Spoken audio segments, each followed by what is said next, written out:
ጤና ይስጥልን ውድ የኢትዮ ኤዱኬሽን ኬሪር ሀብ ተከታዮቻችን፣ ዛሬም አንድ አሪፍ የስኮላርሺፕ መረጃ ይዤላችሁ መጥቼላችኋለሁ እና አብራችሁን ቆዩ።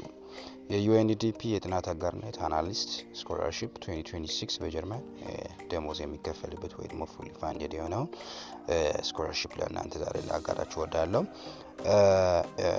ስኮላርሺፕ የሚገኘው ያው በቦን የሚገኝ የሰብአዊ ልማት ሪፖርት ቢሮ ውስጥ ለአንድ አመት የሚቆይ የስራ ውል ያቀርባል። ይህ የስራ መደብ የሰብአዊ ልማት ፖሊሲን ለማሳደግ የሚደረጉ ምርምሮች፣ አጋርነቶችንና የእውቀት ልማቶችን ይደግፋል። አናሊስቱ ለዓለም አቀፍ የሰብአዊ ልማት ሪፖርት ስትራቴጂካዊ አጋርነቶችና ለሀብት ማሰባሰብ ጥረቶች አስተዋጽኦ ያደርጋል ማለት ነው።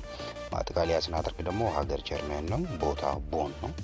አዘጋጅ ተቋም ዩኤንዲፒ ነው። ቆይታ ለአንድ አመት ነው።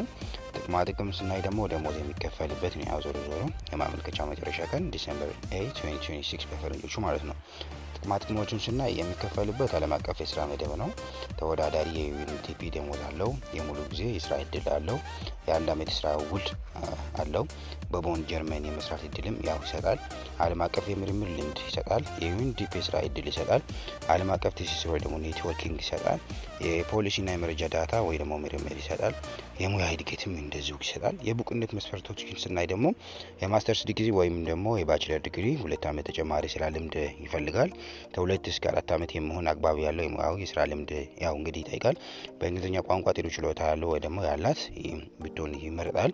የመረጃ ትንተና ወይ ደግሞ ዳታ አናላይሲስ ስልጠና ያለው መመረጥ ያው ይመረጣል።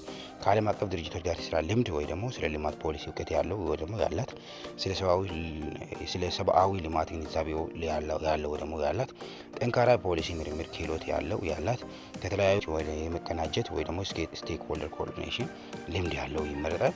የክስተቶች ወይ ደግሞ መድረኮች ዝግጅትና የማስተባበር ልምድ ያለው ወይ ደግሞ ያላት፣ የመረጃ ትንተናና የማስረጃ ማጠቃለያ ክህሎት ያለው ደግሞ ያላት፣ በጣም ጥሩ የጽህፈትና የማረም ክህሎት ያለው ወይ ደግሞ ያላት፣ ሌላ የተባበሩት መንግስታት ድርጅት ዩኤን ቋንቋ ማወቅ ተጨማሪ ብልጫ ስላለው እንግዲህ ያው ተጠቀሙበት።